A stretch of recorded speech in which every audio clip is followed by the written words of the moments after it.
नमस्ते दोस्तों, मेरा नाम प्रतीक। मैं संचित नशा मुक्ति केंद्र में एज अ काउंसलर काम करता हूं।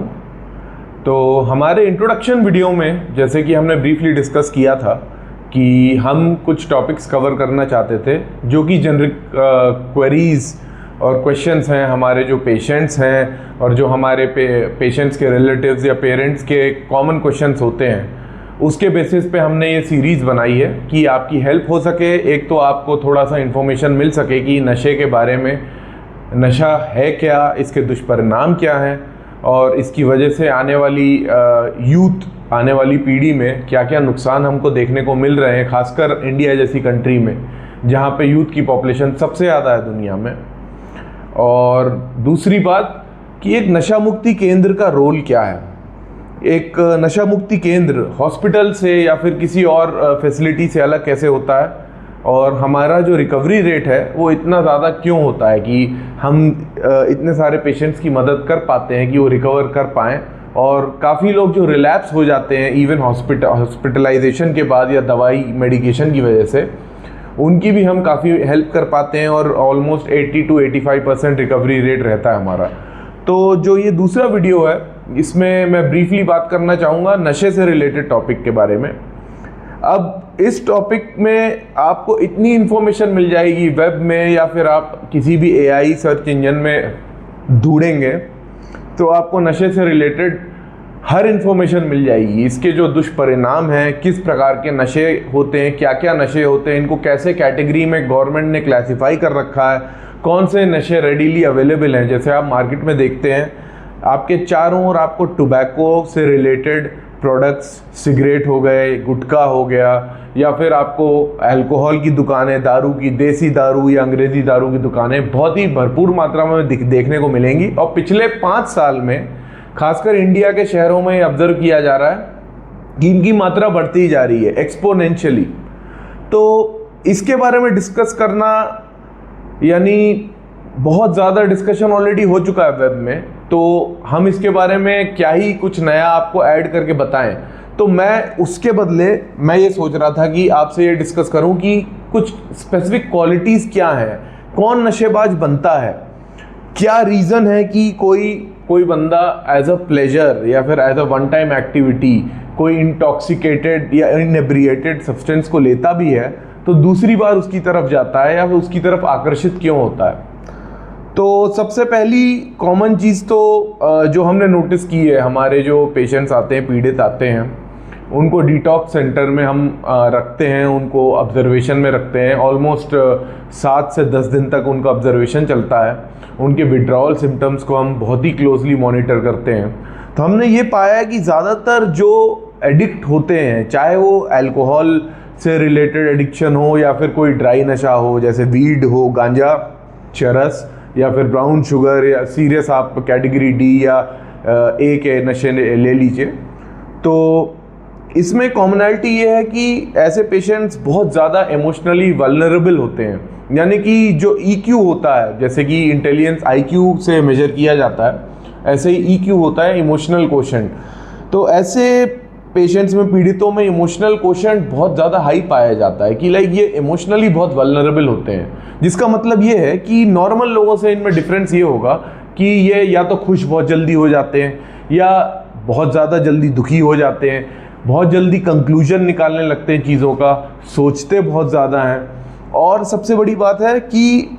इनको मैनिपुलेट करना बहुत ईजी हो जाता है। यही कारण है कि जो खासकर यूथ में देखा जाता है कि कॉलेजेस में जहाँ पे सबसे ज़्यादा नशे की शुरुआत होती है किसी भी इंडिविजुअल की, जब पहला एनकाउंटर होता है या ट्रिगर इवेंट होता है नशे का, वो कॉलेजेस में पाया जाता है। क्योंकि आप अपने तरह के दूसरे लोगों से मिलते हैं और उनमें से कई लोग ये होता है कि आपको या तो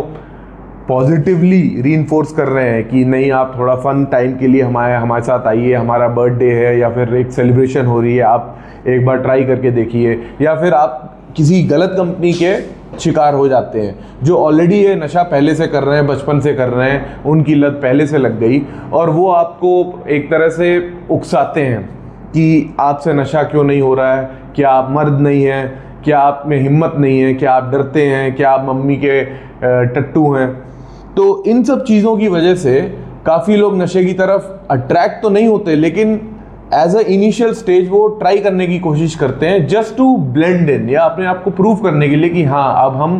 बड़े हो गए हैं। तो नशे को फन टाइम से भी रिलेट किया जाता है कई जगहों पे, जैसे कि कोई भी पार्टी हो, सेलिब्रेशन हो, अगर आप एडवर्टीजमेंट देखेंगे तो किसी भी स्पेशली अल्कोहल का एडवर्टीजमेंट आपको अल्कोहल नहीं दिखाया जाएगा, उसमें एक पार्टी का सीन होगा, लोग नाच रहे होंगे, स्विमिंग पूल होगा, कॉमनली लड़कियां लड़के नाच रहे होंगे और आपको ऐसा लगे जैसे पार्टी का मतलब ही दारू है।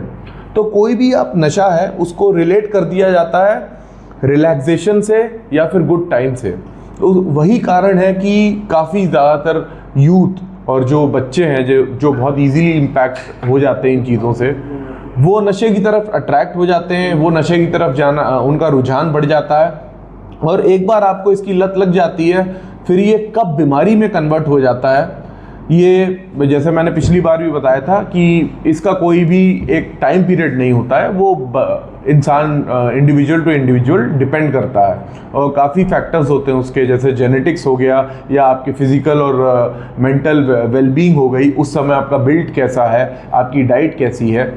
और आपका ब्लड शुगर या ब्लड अल्कोहल लेवल, आपका टॉलरेंस कितना है। तो इन चीज़ों की वजह से भी बंदा नशे के लिए प्रति अट्रैक्ट होता है। इसके अलावा देखा जाए तो एक चीज़ होती है चरित्र दोष या फिर जैसे इंग्लिश में बोला जाए कैरेक्टर डिफेक्ट्स। तो जिन लोगों में खासकर कुछ पर्टिकुलर कैरेक्टर डिफेक्ट्स पाए जाते हैं,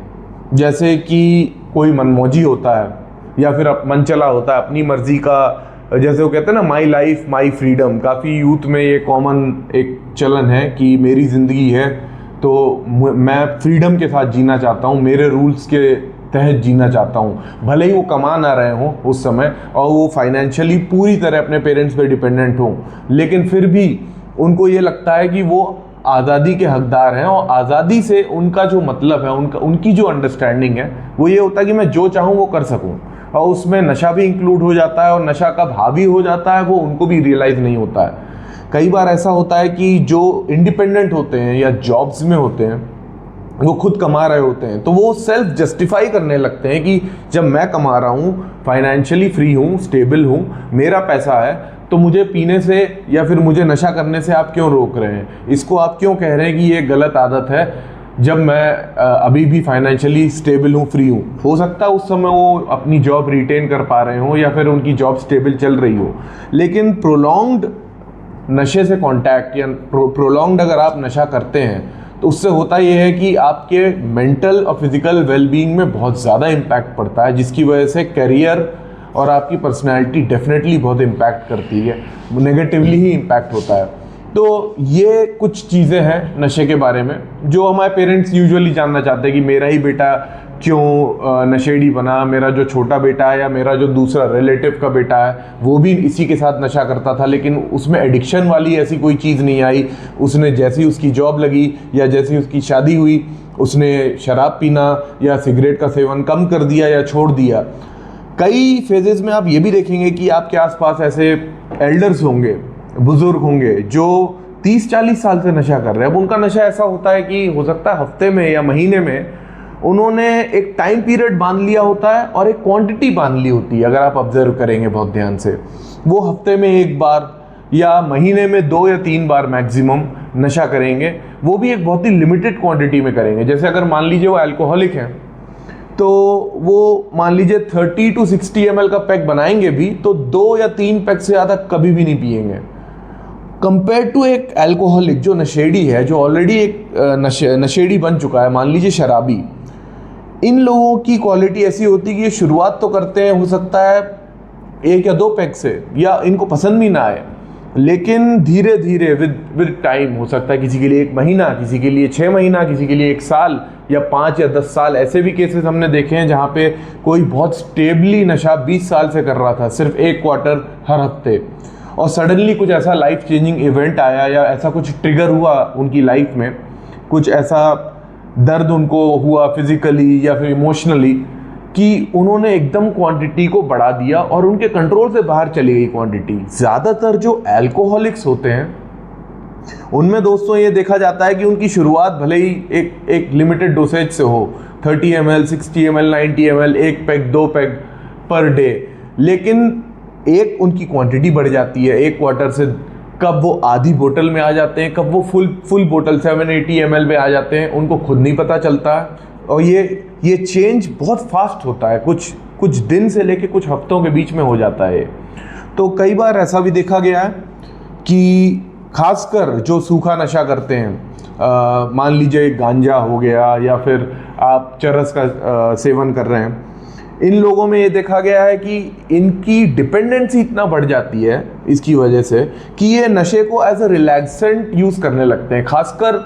फिजिकल या इमोशनल पेन को अवॉइड करने के लिए। किसी की फैमिली में परिस्थिति सही नहीं चल रही है या फिर कोई सडन डेथ हुई है फैमिली में, कोई बहुत ही क्लोज्ड वन की, रिलेटिव की, या फैमिली में मदर फादर की, या फिर उनका दिल टूटा है। एक बहुत कॉमन रीज़न अल्कोहलिक्स और जो भी ड्राई नशा करते हैं और जो हमारे पास आते हैं, वो बहुत ही कॉमन रीज़न वो है मेरा गर्लफ्रेंड या बॉयफ्रेंड से रिलेशन टूट गया। अब इतनी छोटी सी रीज़न, हम लोग को पता है कि लाइफ बहुत बड़ी है, जैसे जैसे आपका लाइफ में एक्सपीरियंस बढ़ता जाता है, जैसे आपकी उम्र बढ़ती जाती है, आपको एहसास होता है कि ये सब जो चीज़ें हम बहुत इंपॉर्टेंट और बहुत बड़ी मानते थे प्रॉब्लम्स को at the age of let's से 20-25, ये एक्चुअली इतनी इंपॉर्टेंट प्रॉब्लम्स कभी थी ही नहीं। एक ब्रेकअप को इतनी बड़ी प्रॉब्लम बना देना कि वो आपका लाइफ चेंजिंग इवेंट बन जाए और वो आपको ट्रिगर करे, नशे के रास्ते पे ले जाए, चाहे कोई भी नशा हो, इवन सिगरेट जैसा नशा भी अगर आप शुरू करते हैं just because of these reasons, ये एक बहुत ख़राब आदत है। तो इन कंक्लूजन इस वीडियो को एंड करते हुए मैं यही कहूँगा कि कुछ कॉमन कैरेक्टरिस्टिक्स होती हैं जिसकी वजह से कुछ पर्टिकुलर इंडिविजुअल्स नशेड़ी या अल्कोहलिक एडिक्ट बनते हैं। तो उनमें से एक इमोशनल वल्नरेबिलिटी है और दूसरा कैरेक्टर डिफेक्ट्स है। जो भी नॉर्मली डिसिप्लिन्ड लाइफ जीता है, जो भी इंडिविजुअल, अगर आपने देखा होगा, वो ऑर्डिनरी लुकिंग पीपल जो बहुत ही ऑर्डिनरी लाइफ में आपको यकीन नहीं आएगा कि अरे यार ये इतना रिच आदमी है या इतना बड़ा अमीर आदमी है या फिर इतने हाई पोजीशन में है। आपको बहुत एग्जांपल्स दिखेंगे, जैसे आप रतन टाटा को देखें या APJ अब्दुल कलाम को देखें या हमारे प्राइम मिनिस्टर नरेंद्र मोदी को देखें, बहुत ही ऑर्डिनरी लाइफ जीने वाले पर्सनैलिटीज़ हैं, बट इनमें एक्स्ट्रा ऑर्डिनरी एक चीज़ है जो इनको बाकी लोगों से अलग बनाती है या फिर इन चीज़ों से, नशे से या फिर कोई भी ख़राब आदतों से, लतों से दूर रखती है, वो है डिसिप्लिन्ड लाइफ। तो डिसिप्लिन की कमी उन्हीं में यूजुअली देखी जाती है जो या तो कैरेक्टर डिफेक्ट्स के शिकार होते हैं किसी न किसी रीजंस की वजह से, और हम कैरेक्टर डिफेक्ट्स के बारे में डिटेल में नेक्स्ट वीडियो में डिस्कस करेंगे कि क्या क्या हो सकते हैं कैरेक्टर डिफेक्ट्स, या फिर वो इमोशनली बहुत वल्नरेबल होते हैं। तो यहीं पे मैं कंक्लूड करना चाहूँगा दोस्तों ये वीडियो को। Thank you.